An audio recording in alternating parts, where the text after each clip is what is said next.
Krishna everybody, सबका आज के गीता सत्र में स्वागत है।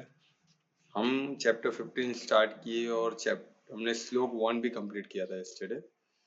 तो हमने देखा कैसे हम परमात्मा में गाइड कर रहे हैं ना, कैसे दिशा हमको दिखा रहे हैं।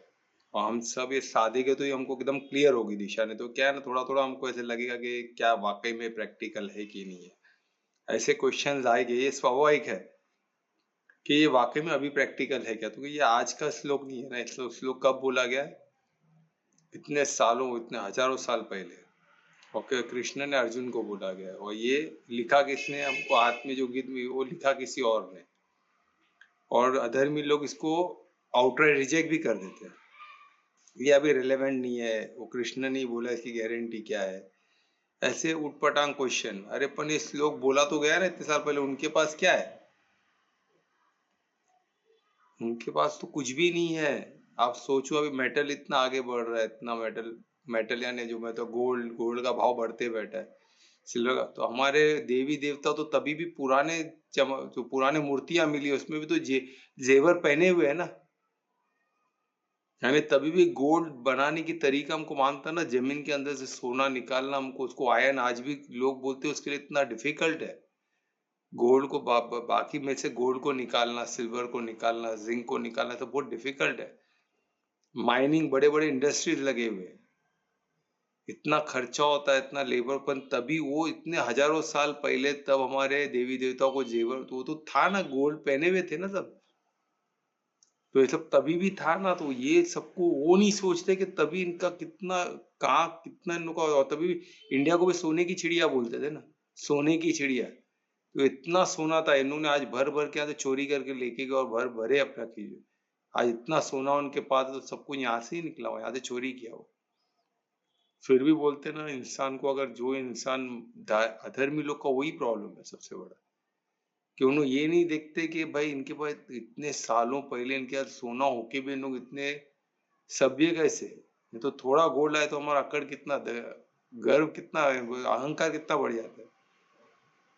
तभी हमारे देवी देवता का इतना सोना चांदी सब होने के बावजूद भी उन्होंने कितने रूटेड थे। है कि बोलते ना, उनको पता था उनका ये मर्यादा क्या होना चाहिए, अपने मर्यादा में थे। तो वही इंडियन कल्चर की खूबी है कि हम इससे परे है। उनको पता है कि ये सब क्या है, ये सब भौतिक है। भले सोना चांदी तो है, तो भौतिक ना। ये थोड़ी ना हमको जो जर्नी के लिए, हम जो जर्नी के लिए वो जर्नी का पार्ट नहीं है, तो इसका मतलब क्या हम उसको रेस्पेक्ट नहीं दे, ऐसा नहीं है। वो सोने को तो गहना बना के पहना जाएगा ना, या तो सिक्के बना के उसको इकोनॉमिक ट्रेड के लिए यूज किया जाएगा। जो चीज का जो यूज है वो तो हम करेंगे ही, और हम उसमें बंधे, खुद को बंधेगी नहीं। और ये हमको श्लोक 15 में एकदम क्लियर होगा कि हमको एक्चुअली हमारा संसार कैसा होना चाहिए। हमारा इकोनॉमिक जो भी हमारा व्यवहार बोलते हैं ना, जो हमारा जो हमको संसार आज पूरा, जो हमको इकोनॉमिक जो पूरा दिखता है हमको आज, जो हमको कल्प, कल्प किसको बोला जाएगा? कल्प बोलते ना, कल्प वृक्ष है ना।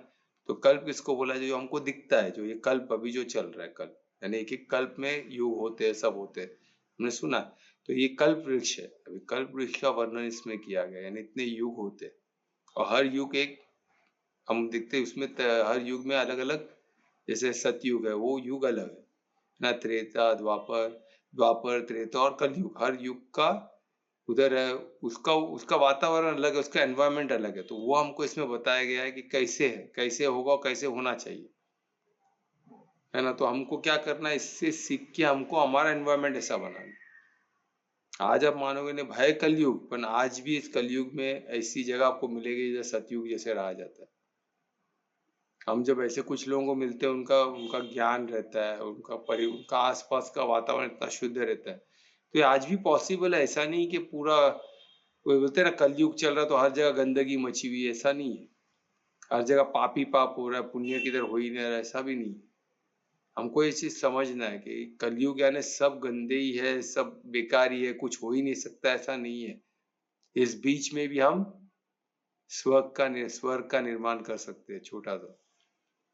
और उसमें कृष्ण आ सकते हैं, ये हमको गारंटी होनी चाहिए। क्योंकि ये इतना कुछ डेवलपमेंट हो रहा है तो उसी के लिए हो रहा है ना। और कल इसका वर्णन इसलिए किया, तो तभी भी तो क्या था, सब पाप ही पाप था ना। तो कृष्ण आए ना धर्म की स्थापना के लिए। कैसे आए? तो किसी ने तो आह्वान किया ना। और धर्म स्थापना तो उनका मेन, धर्मराज का काम ही धर्म की स्थापना है। और वो उनको किसी के थ्रू भी किसी को भी निमित्त बना सकते हैं। किसी के निमित्त से क्या कार्य करा देगा हमको नहीं पता चलेगा। तो ऐसे अद्भुत चैप्टर का हम क्या करते हैं, इसको अच्छी तरह से समझने की कोशिश करते हैं, इसको ओपन माइंड से समझना है। हमको ऐसा लगता है झाड़ है तो झाड़ का भी क्या रिलेवेंट है, ये हमको समझाने के लिए, बस इसको समझो तो इसमें बहुत कुछ है, न समझो तो कुछ भी नहीं है। तो ऐसा कल्प वृक्ष हमको दिखेगा क्या? नहीं दिखने वाला है। आपको दिखेगा कैसा कल्प वृक्ष? नहीं दिखेगा, पर हर वृक्ष में हम इसको, इस एग्जाम्पल को ढूंढ सकते हैं, बिल्कुल ढूंढ सकते। और बैंनियन ट्री में हम ढूंढ सकते तो बिल्कुल ढूंढ सकते। बैंनियन ट्री में तो आपको ये, वो देखते साथ ही आपको याद आना चाहिए, है ना, क्या होना चाहिए और क्या नहीं होना चाहिए। ठीक है, तो हमने श्लोक 1 हमने किया था, तो उसको मैं रिवाइज करते आगे बढ़ूंगा। तो श्लोक 1 का क्या इंपॉर्टेंस है और श्लोक 2 का क्या है, मैं एक साधक पॉइंट ऑफ व्यू बता रहा हूँ। ये मेरा दृष्टिकोण थोड़ा अलग हो सकता है, सबसे थोड़ा भिन्न हो सकता है, क्योंकि सबका साधने का तरीका अलग होगा। तो मैं जो पॉइंट ऑफ व्यू बता रहा हूँ, तुम लोग उसको समझो और उसको साधो, तो तुमको इसमें क्लैरिटी मिलेगी। नहीं तो क्या होगा, थोड़ा सा बोलेगे, अगर तुम लोग किसी से और से सुने हो या ये गीता पढ़ रहे हो, तो आपको लगेगा भाई थोड़ा अलग लग रहा है एक ही, उसको समझने का तरीका अलग हो सकता है ना। हम अलग लेवल पे हो सकते हैं, कोई और अलग लेवल पे बताए, अलग अलग लेवल हो सकता है, किसका ऊपर किसका नीचे वो इम्पोर्टेंट नहीं है। क्या इम्पोर्टेंट है, उसको समझ के परमार्थी हम हो सके, वो ज्यादा इम्पोर्टेंट है। ठीक है, तो ये एक दृष्टिकोण में बता रहा हूँ जहाँ आपको क्लियर दिखेगा क्या होना चाहिए क्या नहीं होना चाहिए। आज भी कल्प वृक्ष हो सकता है क्या? बिल्कुल हो सकता है, हम बना सकते हैं। तो कल्प वृक्ष का मतलब ऐसा वातावरण जिधर कृष्ण आ सके, ऐसा वातावरण जिधर सतयुग दिख सके, है ना। एक कलयुग में भी बीच में एक सतयुग का एक छोटा सा एक मिनिएचर फॉर्म बोलते हैं, मंडल है, एक छोटा सा मंडल है, एक सतयुग का हो सकता है क्या? बिल्कुल हो सकता है। एक फॉर्म मिनिएचर होता है ना, जैसे पूरा देखिए ना, एक मिनिएचर बनाते हैं ना हर चीज का। हमने अभी बीच में हमने एक इवेंट किया था वो 4 टावर का एक इवेंट था। तो छोटा था पूरा 4 टावर जो स्प्रेड आउट है एकर्स एकर्स में, उसको एक टेबल पे बना के रखे थे। अभी और क्या, अभी इसका छोड़ो, अभी स्वामीनारायण टेम्पल में हम लोग जाते हैं पवई में, वो बिल्डिंग कितना बड़ा है, उसका छोटा सा मिनिएचर अंदर हॉल में जिधर हम बैठते कीर्त सत्संग करते, उधर भी एक टेबल पे उसको बना के रखे। छोटा था, यानी बोलते ना 3-4 फीट का वो बना हुआ है, पूरा बिल्डिंग, उसमें विंडोज दिख रहे थे, miniature form, same to same. ऐसा नहीं कि वो अलग है, आपको देखिए ऐसा लगे वही बिल्डिंग का मिनिएचर है। तो वैसे हम सतयुग का एक छोटा सा मिनिएचर फॉर्म, कुछ लोगों का, हमको पूरे संसार का कुछ लोग मिलके वैसा बना सकते, कुछ एरिया में बना सकते, बिल्कुल बना सकते। और उसका इम्प्लीकेशन रहेगा माइक्रो मैक्रो में, माइक्रो लेवल पे भी रहेगा, मैक्रो लेवल पे भी रहेगा। छोटे लेवल पे हम तो उसको अनुभव करेंगे, प्लस वो इंस्टिगेट करेगा मैक्रो को भी, यानी बोलते ना, विस्तार भी देगा, उस चीज को विस्तार तक भी पहुंचेगा वो। क्योंकि है तो खेल सब वाइब्रेशन का, है तो खेल सब पहले एनर्जी का होता है। हम एनर्जी से चालू करेंगे, फिर इसको हम वाइब्रेशन पे लेके जाएंगे, फिर इसको हम फ्रीक्वेंसी पे लेके जाएंगे। तो फ्रीक्वेंसी, ये सब अद्भुत चीजें जो हम एडवांस में डिटेल में करें। ठीक है, इसको किस तरह जाना है, हम इसको देख, इसको साधने की बात है। तो ऐसा थ्योरी तो सब लगता है, अच्छा भी लगता है, कुछ को ये इम्पॉसिबल लगता है, किसी को पॉसिबल लगता है। थ्योरी लेवल पे जो भी लगे, है ना, अपन प्रैक्टिकली साधने पे ये सब हमको करना है। और कैसे करना है, बॉडी में सब हो रहा है, ये सब हो रहा है, तभी ये सृष्टि, ये जो भी हमको आसपास दिख रहा है, इसमें सब ये चीज हो रहा है। और साइंस में ये सब चीज है। मैं कुछ भी ऐसा बात नहीं कर रहा हूँ जो साइंटिफिकली प्रूव नहीं किया गया। हर चीज साइंटिफिकली प्रूव्ड है। एनर्जी होता है, वाइब्रेशंस होते हैं, फ्रीक्वेंसी होते हैं। आज हम मोबाइल सब करे तो फ्रीक्वेंसी पे ही चल रहा है ना। ये सब अद्भुत है, ये सब हमको समझना है। तो ये कितना माइक्रो लेवल पे, किसी इससे भी माइक्रो कुछ होता है तो होता है। तो वही हमको समझना है। तो ये हम परमात्मा से प्रार्थना करके ऐसी दृष्टिकोण हमें मिले, ऐसी समझ हमको मिले, उसके लिए प्रार्थना करते हुए आगे बढ़ेंगे। दोनों हाथों को नमस्कार मुद्रा मिलाए, लंबी गहरी श्वास ले, हर श्वास को परमात्मा से जोड़े, उनके ऐश्वर्य को, उनके परिशुद्ध प्रेम को, उनके पालना की शक्ति, उनकी हर धर्म को समझ सके। उनको धन्यवाद दें उनके साथ के लिए, उनके मार्गदर्शन के लिए। परमार्थी होकर अनन्य भक्ति से, पूर्ण समर्पण से, परमात्मा के ज्ञान से जुड़े, उनके धर्म से जुड़े। वो धर्मराज है, वो हमारे पिता भी है, हमारे राजा भी है। ऐसे राज्य पिता को नमस्कार करते हुए उनके पालना में धर्म का विस्तार करें। अच्छे परमात्मा को धन्यवाद देते हुए धर्मराज को धन्यवाद देते, दोनों हाथों को प्रसन्न करें, हाथों की ऊर्जा को आंखों और चेहरों पे लगा। ओम श्री गणेशाय नमः। तो जैसे मैं बता रहा था, हमको ओपन माइंड रखना है, यानी बिल्कुल किधर भी कोई संकोच, कुछ भी हो, संकोच को प्रश्न में कन्वर्ट करो। कोई भी डाउट है उसको प्रश्न में कन्वर्ट करो, जो भी आशंका पुशंका उसको क्वेश्चन में कन्वर्ट करो, तो सॉल्व हो जाएगा। 101% मैं गारंटी देता हूँ। ऐसा कोई चीज नहीं है जो परमात्मा का आंसर नहीं है, और ऐसा कोई चीज नहीं है जिसको निमित्त नहीं बना सकते। उनके ऐश्वर्य को समझो, उनका ऐश्वर्य अद्भुत है, वो किसी चीज के थ्रू हमको समझा दे। और ये मैंने अनुभव किया है। कोई चीज वो बोलते हैं, कोई वस्तु से, कोई इवेंट से, कोई जानवर से, पक्षियों से, कीड़े मकोड़ों से, है ना, हम मनुष्य के, हमारे दोस्तों से, परिवार में किससे, वो हमको बता देंगे, उनके निमित्त बना के उनको हमको बता देंगे, उनको भी नहीं पता चलेगा, हमको भी नहीं पता चलेगा। ऐसे अद्भुत उनके ऐश्वर्य को समझो, और परमात्मा पे शंका मत करो, है ना। उन पे शंका करना, पूरा अस्तित्व उन पे टिका हुआ है, उन पे शंका करके हम किधर जाएंगे, किधर? पूरा ब्रह्मांड उनके अंदर है, तो हम कहाँ हैं? हम ब्रह्मांड का एक अंश ही तो है ना, अंश मात्र है पूरा अर्थ, और उसमें हम बसे और इधर मारा मारी कर रहे हैं, किसके लिए? जगह के लिए, हर चीज के लिए। यही देख के हंसी आती है, क्योंकि यही तो अद्भुत चीज है ना। ये नहीं मालूम, अज्ञान हो, अज्ञानता ही तो है, और क्या है। तो हमको इससे बचना है, तो ओपन माइंड रखना है, ज्ञान को समझना है। ज्ञान तभी होगा जब आपको राइट अंडरस्टैंडिंग होगा, इसमें तो ज्ञान है ही नहीं, अज्ञानता ही है। सिर्फ गीता पढ़ लेने से ज्ञान नहीं आता है, उसको राइट अंडरस्टैंडिंग से समझने से, और उसी का मेहनत हम कर रहे हैं, उसको समझने का मेहनत कर रहे हैं, उसको ज्ञान बनाने का, यानी हमारे अंडरस्टैंडिंग में लाने का, उसको फिर जीवन में उसको उतार के उसको अनुभव करना है। अनुभव कर लिए तो आपका हो गया वो, फिर उसको आपसे कोई नहीं छीन सकता है ना। ये ज्ञान को समझना, उसको अनुभव करना, उसको अपना बनाना, यानी परमात्मा को अपने अपना बना दिया।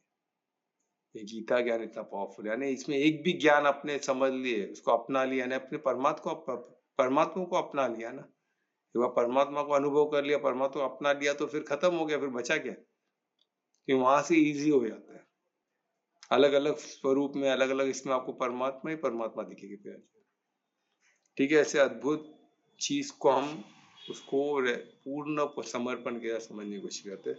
तो जैसा मैंने देखा था, श्लोक 1 जो हम कर रहे थे, श्लोक 1 में परमात्मा हमको बता रहे कि कल्प वृक्ष एक्चुअली होना कैसे चाहिए, कल्प वृक्ष एक्चुअली है क्या, कैसे होना चाहिए, है ना। तो कैसे होना चाहिए उन्होंने दिखाया है कि वो पेड़ कैसे होता है, कल्प वृक्ष उल्टा होता है, उद्धव, यानी ऊपर ऊपर रूट्स होते हैं, नीचे ब्रांचेस होते हैं, और उसमें क्या होते हैं, बहुत सारे पत्ते होते हैं। हमको वर्णन किया था, इतना प्यारा वर्णन था, है ना।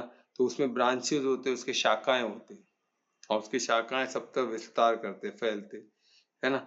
और कौन से वो बैनियन ट्री के, है ना, यानी वृक्ष के, उसमें वर्णन किया था। और उसमें से जो एक एक पत्ते, जो ब्रांच फैल के उसमें से क्या निकलते हैं, शाखाएं, शाखाओं से क्या निकलते, पत्ते निकलते, और पत्तों में से क्या होता है, वेद के श्लोक, हेम्स बनते, बजते। हेम्स यानी उसके श्लोकास, उसकी आवाज को श्लोकास, एक एक पत्तों में तो श्लोकास ही आवाज आती है, यानी वेद की बात हो रही है, और कुछ नहीं इसमें। तभी वो हो गया सतयुग, यानी वो हो गया रियल कल्पवृक्ष, जो एकदम खूबसूरत होता है, जो जैसा परमात्मा के धर्म पे सब चल रहा है ना, वो इसमें वर्णन किया ना। ऐसे कल्पवृक्ष को क्या बोलेंगे, वेदातीत, यानी वेद से भरा हुआ है, यानी क्या बोलते हैं इसको, ये वेद के नोअर्स, सब इसमें वेद के नोअर्स लोग हैं, वेद को जानने वाले, वेद के ज्ञाता है, यानी ज्ञान स्वरूप है सब। तो ऐसे होने में, ऐसा जब एक एरिया ऐसा होगा, तो उसको उसको कल्पवृक्ष बोला जाएगा। अब ये कल्पवृक्ष का क्या प्रॉब्लम होता है, अगर इसी में इसको सही ढंग से नहीं किया जाए, तो उसमें क्या क्या पॉसिबिलिटी, ये पॉसिबिलिटी है अच्छी चीज की। कल्प वृक्ष में इसमें बताया गया कि क्या है, अभी श्लोक 1 में बताइए, कल्प वृक्ष ऐसा होना चाहिए, आप इसको अच्छे से पढ़ो तो आपको ऐसे ही लगेगा। मुझे तो ऐसे ही लगता है कि कल्पवृक्ष वो परमात्मा बोलते हैं कल्पवृक्ष ऐसे होना चाहिए कि इसमें क्या होना चाहिए, सिर्फ हर चीज में आपको क्या दिखना चाहिए, सत्य ही दिखना चाहिए। और सत्य क्या है? ज्ञान ही है ना। वेद का ज्ञान ही सत्य है। हर जगह परमात्मा दिख गया तो खत्म हो गया। वही शाश्वत है। हमने देखा ना, वही शाश्वत है, वही आनंद है, हर चीज वही है। वही है ना, वही है। तो हमको जब वही हर जगह वही दिखे तो हम सोचो हम क्या लेवल पे रहेंगे। और हर चीज तो परम तत्व से बनाई है, तो वो क्या होगा जब हम उनको ही देखते हैं तो हमारे मुंह से जो भी निकलेगा वो श्लोक जैसे ही रहेगा ना। हम जो भी देखेंगे, जो भी हमारा दृष्टिकोण होगा, एक श्लोक जैसे ही होगा, है ना, वो मंत्र जैसे ही होगा। या आप सोचो जब आपको तो आप अलग अलग लोग उसको कोई कविता बोल के सुनाए, कोई कुछ पेंटिंग बोल के दिखाएगा, अपन दिखाएगा तो श्लोक और वो अद्भुत चीज ना, जो परमात्मा का ही वर्णन रहेगा ना, उनके ऐश्वर्य का ही वर्णन रहेगा। तो उसी तरह कल्प वृक्ष का जो इसमें बताया गया है कि उल्टा जो झाड़ जो रूट्स है वो ऊपर की तरफ है, जो रियल वहां से ऑन को किधर से कुछ नहीं चाहिए, वो नीचे से किधर जुड़ा हुआ नहीं है। सिर्फ उसमें पेड़ है, वो सृष्टि को क्या दे रहा है, सिर्फ वेद के ज्ञान दे रहे बस। और सृष्टि पूरी रम रही है उसमें। उसमें किधर भी कुछ अटैचमेंट नहीं है, बॉन्डेज नहीं है। वो पेड़ पेड़ नीचे क्या है, पत्ते है सिर्फ, और पत्ते से सिर्फ क्या निकल रहा है, वेद और श्लोक के मंत्र उच्चारण होते हैं, और कुछ नहीं हो रहा। ये हो गया जैसा होना चाहिए। ठीक है, अभी हम इसको देखेंगे कि अगर अभी श्लोक 2 में क्या बताएगा। श्लोक में 2 में देखो कैसे परमात्मा हमको दिखा रहे कि भाई किस कृष्ण वाच यानी भगवान वाच, आप देखो किस तरह उनको बता रहे। और मुझे यही दिखता है, आप घड़ी घड़ी पढ़ो तो आपको यही लगेगा कि ये देखो श्लोक 1 आप देखो कितना अद्भुत लग रहा है ना। तो किधर भी जुड़ा नहीं है नीचे, वो किधर जुड़ा है, परम तत्व से, परमात्मा से जुड़ा है, यानी ऊपर रूट है ना। जो हमको इनविजिबल रहेगा, हमको दिखते ही नहीं है अपन, तो वो सूक्ष्म लेवल पे है ना, पर नीचे कोई जुड़ाव नहीं है। ये ऐसा होना चाहिए। भले हम जमीन पे हम कदम टेक, पर हम कौन है, हम जुड़े नहीं है नीचे। सृष्टि के लोग जुड़े पर हम नहीं जुड़े, है ना। तो ये सृष्टि जो प्रकृति को, प्रकृति से जुड़ा ही रहेगा ना, पर हम जुड़े नहीं। तो ये चीज आपको इसमें इसमें घड़ी घड़ी पढ़ो, इसको घड़ी घड़ी साधो, और ये चीज को आप साधने की कोशिश करो, तो मेरे ख्याल से स्पष्ट दिखेगा, है ना। तो ये जब ऐसे देखते तो हमको अद्भुत लगता है कि ये सब पॉसिबल है, बिल्कुल पॉसिबल है। तो ये इतना स्पष्ट दिया गया है ना। और इसको साधेंगे तो हमको पता चलेगा कि हम जब हम बॉन्ड लेस रहते तो ऐसे ही रहते ना, कल्पवृक्ष की तरह ही रहते हैं।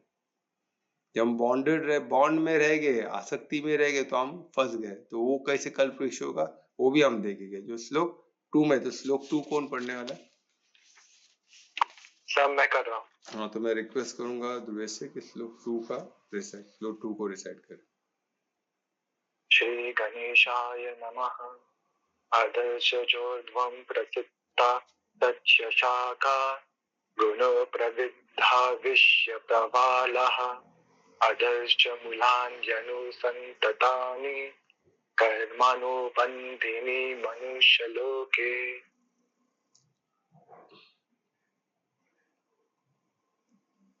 अद्भुत ध्रुवेश, बहुत अच्छा आपने रिसाइट किया। अभी देखो इसमें, अभी इसमें मनुष्य लोग, अभी लास्ट का जैसा, जो लास्ट का तो शब्द हमको सबको गूंज रहा रहेगा, मनुष्य लोग के, तो इसमें बता रहे बंधन की बात हो रही है ना। तो इसमें बंधन की बात हो रही है, यानी अब इसमें वही कल्पवृक्ष, उधर किधर हम गड़बड़ कर देते हैं। हम तो बने ऐसे है जो फर्स्ट श्लोक के लिए बने, अब पर हम क्या कर देते हैं गड़बड़, वो हमको श्लोक 2 में बताया, और उसी वजह से हम फंस जाते हैं, है ना। और यही अभी जो रिसाइट किया, ये एक एक शब्द को हम देखेंगे तो हमको डिटेल में पता चलेगा एग्जैक्टली ये क्या क्या किस दिशा में हमको, किस गलती जो हमारे से गलती होती है वो हमको दिखा रहे, तो वो हम गलती ना करें, तो हम इजीली श्लोक 1 जैसा हमारा कल्पवृक्ष होगा। अगर नहीं तो हम इसमें फंसेंगे, कैसे फंसेंगे वो भी हमको बता रहे, एकदम क्लियर स्पष्ट 2 श्लोकों में पूरा हमको बता रहे, है ना। तो ये 2 श्लोक में पूरा समेट लिए समझो। अगर आप साधोगे तो आपको 2 श्लोक में सब कुछ समटा हुआ दिखेगा। मैं भी अद्भुत था आज, मेरे को पढ़ते समय इतना क्लियर लिखा हुआ, यानी कोई कंफ्यूजन हो ही नहीं रहा। मैं इसमें से अलग अलग तरीके से निकालने देख रहा हूँ, पर अभी मैं कुछ मिली, बस यही इतना ब्यूटीफुली दिया गया, ऐसा लगता है 2 में सब कुछ समेट लिया परमात्मा, है ना। तो कितना अद्भुत है देखिए, इसमें हम परमात्मा का देखिए किस तरह लेके आते हैं। तो इसमें फिर से शुरुआत की अधर यानी डाउनवर्ड, यानी इसमें भी क्या होता है, नीचे की तरफ है और ऊपर अपवर्ड, दोनों है। पर क्या है, अभी इधर देखिए चेंज हो गया है, पेड़ की ऊपर नीचे की बात नहीं कर रहे थे, इधर हम किधर फंसते वो बात हो रही है। इधर ऊपर की तरफ और नीचे की तरफ, दोनों तरफ क्या हो रहा है, प्रवृत्त यानी एक्सटेंडेड, फैलाव हो रहा है। किसका, वो भी बता रहे। उसकी शाखाएं, यानी यही पेड़ की शाखाएं जब ऊपर नीचे हर दिशा में फैल रही है, ठीक है। अभी यहाँ तक भी ठीक है, शाखाएं तो फैलेगी, विस्तार हो रहा है, तो विस्तार करने का हमारा इच्छा होता है ना, तो हम विस्तार करते हैं इसको। और ये कैसे हो रहा है, ऊपर भी हो रहा है, नीचे भी हो रहा है। तो यहाँ तक भी ठीक है। फिर उसमें क्या हो रहा है, फिर इधर आता है गुना। अभी गुना क्या हो गया, मोड्स। अभी मोड्स इधर पिक्चर में आते हैं। अभी गुना तो प्रकृति है, तो प्रकृति ऑपरेशन तो करेगी, ऑपरेशन मोड में आएगी तो क्या होगा, वो गुना हो जाएगा। 3 गुण जो हमने देखा, प्रकृति के 3 गुण कौन से, सतो रजो तमो। तो एक गुण क्या होता है, गुण के थ्रू ऑपरेट होते। तो उसमें नहीं है, उसमें भी है, पर हमने इस गुण को दिशा दिया, इसको कंट्रोल में रखा है। हाँ, तो इसमें जो ये था, गुणों की बात हो रही है। गुण कौन से, जो प्रकृति के मोड में जो गुण होते हैं, राइट, जो सतो रजो तमो जो हमने देखा। तो ये जो 3 गुण से क्या होता है, ये नरिश करता है, इसको क्या करता है, विकसित करता है, इसको वो नरिश करता है। हम कैसे, अगर तमो में तो क्या नरिशमेंट आएगा, हम समझ सकते हैं क्या नरिशमेंट आएगा, किसका नरिशमेंट आएगा, अज्ञानता। अज्ञानता से क्या नरिशमेंट होगा, हम दानव जैसी हरकत करेंगे ना, हम और अटैच होते रहेंगे, आसक्ति और बढ़ते रहेगी, है ना। हमारा सब जो भी कर्म होगा सब उल्टा ही होने वाला है, क्योंकि ज्ञान तो है ही नहीं। अब वही हम रजो में रहे तो क्या होगा, हम पैशन के पीछे भागेंगे, ये करना है वो करना है, बस हमारा परमार्थ की तरफ कुछ नहीं होगा, स्वार्थ और परिवार्थ और परोपकार भी हो सकता है। पर तमो में क्या होगा, सिर्फ स्वार्थ, और स्वार्थ भी अज्ञानतावश। इसमें थोड़ा ज्ञान हो सकता है, पर इसमें तो तमो में कोई ज्ञान है ही नहीं, अंधकार है टोटल। अंधकार में यहाँ ठोकर लग रहा है, खुद को भी ठोकर लग रहा है, दूसरे को भी धक्का मार रहा है ना कुछ, पर उसमें भी मजा आ रहा है। ये हालत हम देखा है तमो में, लोगों को हम देखते हैं, खुद भी पी रहे, दूसरों को पिला रहे, क्या क्या कर रहे, कि मैं क्या बताऊं अभी, क्योंकि सुनता हूँ तो ताज्जुब होता है। फिर भी हम उसमें से निकलने नहीं देख रहे, उसको बोलते ना, आप पालन कर रहे हो उस चीज को। हमको दिख रहा है कि पूरा सिस्टम गड़बड़ा गया है। इसको क्यों गड़बड़ा गया है, बिकॉज वो जैसा चलना चाहिए वैसे है नहीं ना। सनातन धर्म किधर, सनातन धर्म जैसा चलाएंगे तो ही कोई सिस्टम रह सकता है। सनातन धर्म क्या है, वर्ण आश्रम धर्म। वर्ण आश्रम, वर्ण नहीं है, आश्रम नहीं है, 4 वर्ण होने चाहिए, 4 आश्रम होने चाहिए। वो नहीं है तो कैसे भी टिकेगा कोई चीज। वो वर्ण का मजाक बन गया, वो आश्रम का मजाक बन गया, और इधर पूरे सृष्टि का मजाक बना के रख दिया। क्योंकि दो जो शाश्वत है, जो होना चाहिए, उसका मजाक बना देंगे तो क्या होगा, हमारा ही मजाक बन जाएगा। और यही हो रहा है, किसी को पड़ी नहीं है। सब खुद को सनातनी बोलते हैं, सब सनातन के लिए लड़ रहे हैं, मर रहे हैं, सब कर रहे हैं। पर सनातन धर्म, वर्ण आश्रम धर्म में उनको पता नहीं है। वर्ण का इम्प्लीमेंटेशन हो रहा है, कुछ पता नहीं। आश्रम का इम्प्लीमेंट, कुछ पता नहीं। बस वो नहीं कर रहा है, बस लड़ रहे मर रहे हैं, वही कर रहे जो अधर्मी लोग कर रहे हैं ना। अधर्म और उसमें कोई फर्क ही नहीं है, सब अधर्मी है। पर एक है जो बोलते ना, जो धर्म की स्थापना के लिए लड़ रहे हैं, और एक है जो अधर्म के लिए लड़ रहे हैं। पर है दोनों भी अधर्म ही कैटेगरी में आ रहे हैं, पर दोनों लड़ रहे हैं। तो ऐसा ये कंफ्यूजन क्रिएट हो गया। मैं कैसे बताऊं अभी इसमें अभी इसमें क्या बता रहे, तो सब हम फंस रहे इधर ही। यही कल्प का झाड़, ये कल्प नहीं है, बैनियन ट्री जो हो रहा है, ये बैनियन ट्री। इसको कल्प कल्प का वृक्ष नहीं बोलेंगे हम, इसको बैनियन ट्री बोलेंगे। बैनियन ट्री का फॉर्मेशन हो रहा है, कैसे हो रहा है, अब देखो कितना अद्भुत। अब इसमें क्या बता रहे हैं, नरिश कर रहे हैं, गुण गुण के थ्रू नरिश हो रहे हैं। अब एक गुणों के थ्रू चलना यानी क्या हो गया, बंधन हो गया, आसक्ति हो गई।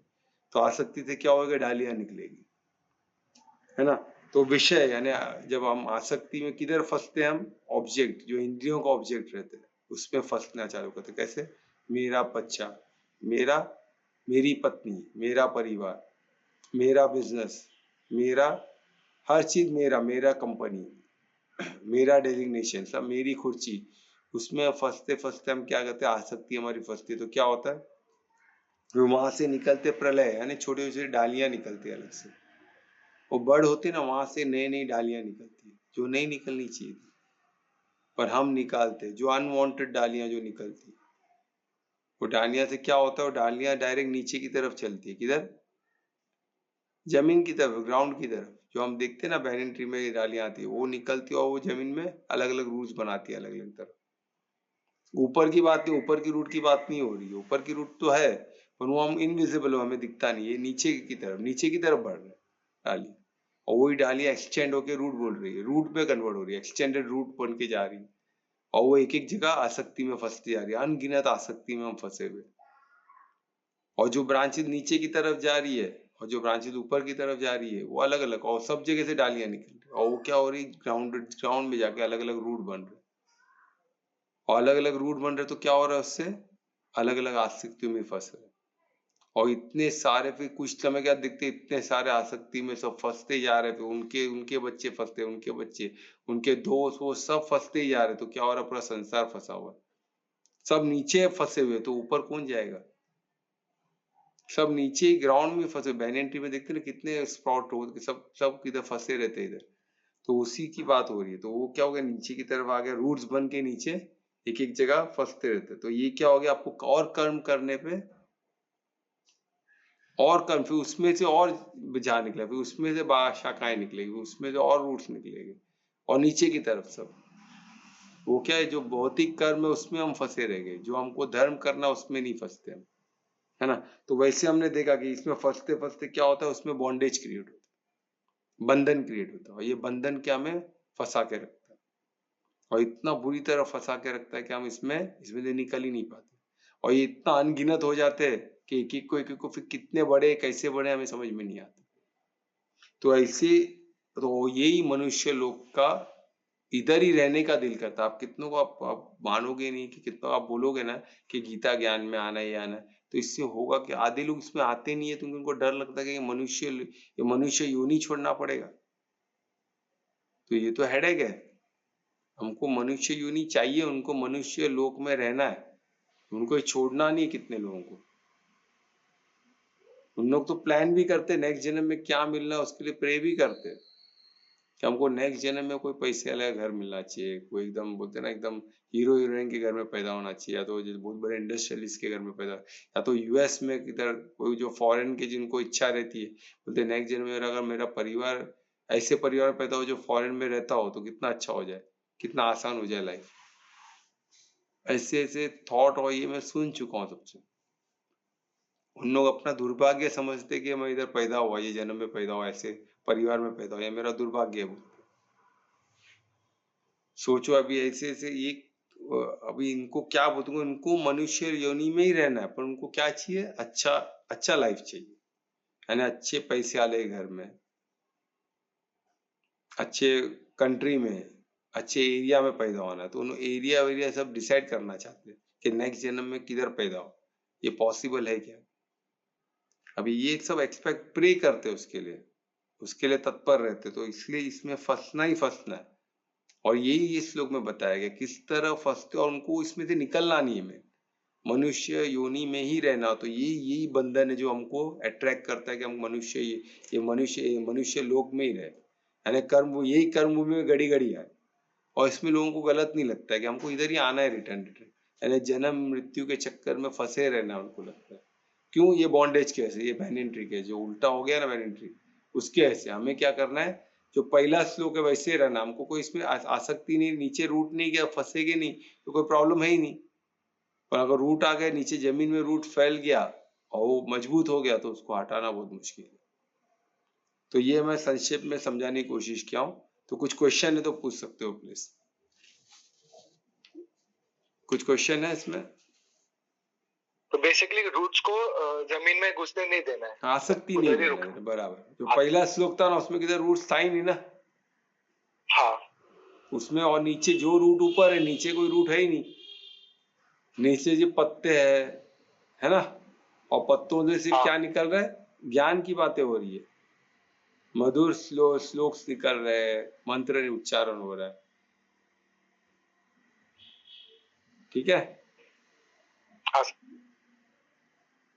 तो आसक्ति में नहीं, बस वो इसमें यानी रूट की तरफ हमको, नीचे की तरफ नहीं, हमको ऊपर की तरफ ही हमारा बंदा किधर रूट में, ऊपर का जो रूट है उसमें हम बैठे हैं, वहां से नरिशमेंट ऊपर से ले और नीचे दे रहे, बस नीचे दे। जब ऊपर से लेके नीचे देंगे तो क्या होगा, सब रेंज, सब सब सत्य, सब धारणा कैसी होगी, सब सत्व प्रदान होगी ना, सब सत्व प्रदान ही चीज होगी।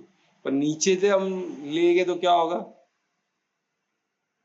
वो सत्व प्रदान नहीं होगा, वो इंद्रियों के वश में होगा। तो इंद्रियों के वश में बहुत कुछ है, हम देखते हैं ना आसपास क्या क्या है, बहुत कुछ है ना, एआई है, टीवी के सीरियल्स है, मूवीज है, क्या क्या बात करने के लिए बहुत कुछ है, कार्य करने के लिए बहुत कुछ है, कुछ कम थोड़ी ना है। माया भी बहुत बलवान है, कुछ कम थोड़ी ना। और कोई क्वेश्चन है क्या कुछ?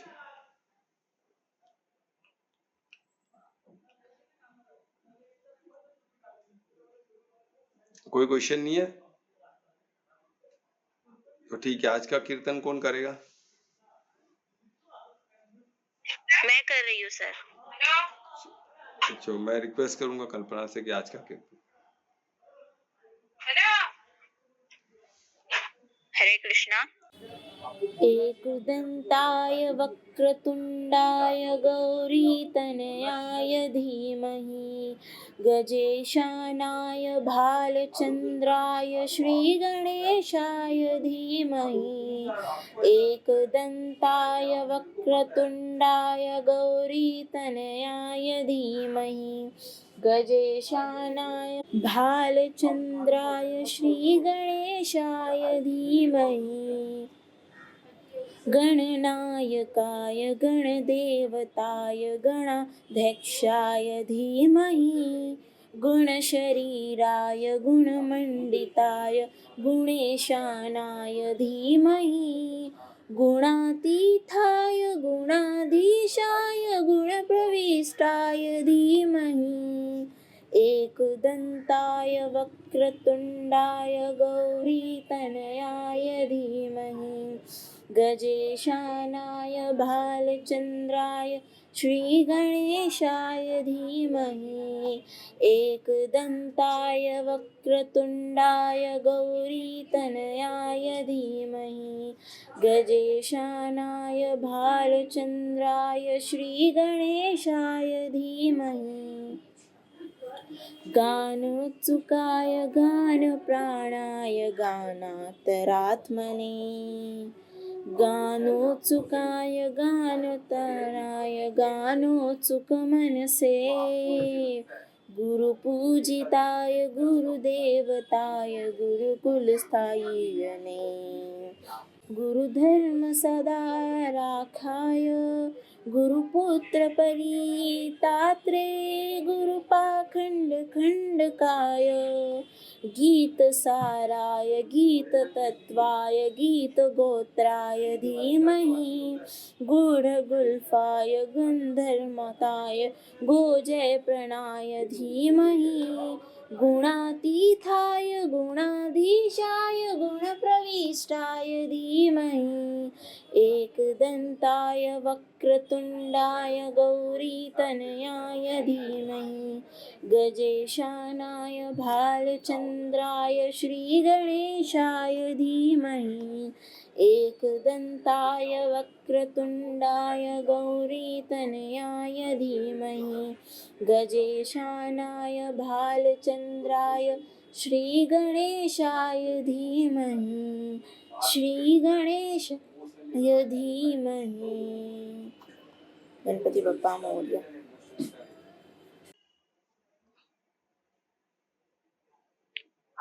बहुत अच्छे कल्पना, बहुत अच्छा आपने प्रस्तुत कीर्तन किया।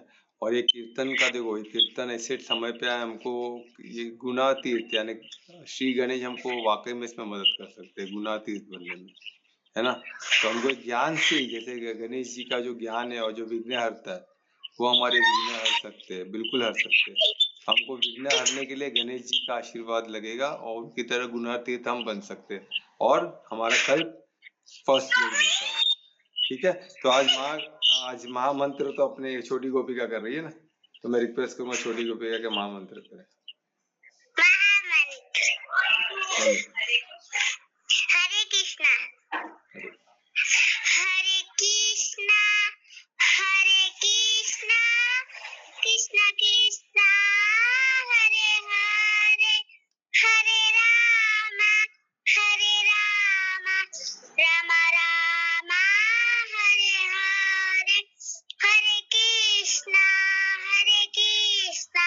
कृष्णा कृष्णा हरे हरे हरे राम राम राम हरे हरे हरे कृष्णा कृष्णा कृष्णा हरे हरे हरे राम राम राम हरे हरे हरे कृष्णा।